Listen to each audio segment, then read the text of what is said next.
వాక్యము అద్దము లాంటిది.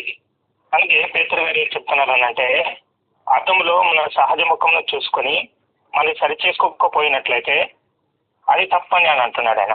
అందుకని మనం ఏం చేయాలి? సహజ ముఖాన్ని ప్రతిదినం మనం చూసుకొని మన ముఖంలో ఉన్నటువంటి పొరపాట్లు ఏమైనా ఉన్నట్లయితే వాటిని ఎలాగైనా సరిదిద్దుకుంటున్నామో, అదేవిధంగా ఆత్మీయంగా కూడా అర్థమనేటటువంటి బైబిల్ గ్రంథంలో ఉన్నటువంటి విషయాలన్నీ కూడా మనం చదువుతూ మన జీవితంలో ఉన్నటువంటి పొరపాట్లన్నిటి కూడా సరిదిద్దుకుంటూ పరిశుద్ధమైన బిడ్డలుగా ప్రభువైన యేసుక్రీస్తు వారు భూమి మీద ఉన్నప్పుడు ఎలాగైనా పరిపూర్ణమైనటువంటి వ్యక్తిగా ఆయన మారారో అలాగన ఆయన మార్గంలో నడిచేటటువంటి బిడ్డలుగా మనం అందరూ కూడా ఏర్పడాలని చెప్పేసి వాక్యము సెలవిస్తున్నది. వాక్యము అద్దము లాంటిది. అందుకే పేతురు గారు ఏం చెప్తున్నారనంటే, అద్దములో మన సహజ ముఖంలో చూసుకొని మనం సరి చేసుకోకపోయినట్లయితే అది తప్పని అని అంటున్నాడు ఆయన. అందుకని మనం ఏం చేయాలి? సహజ ముఖాన్ని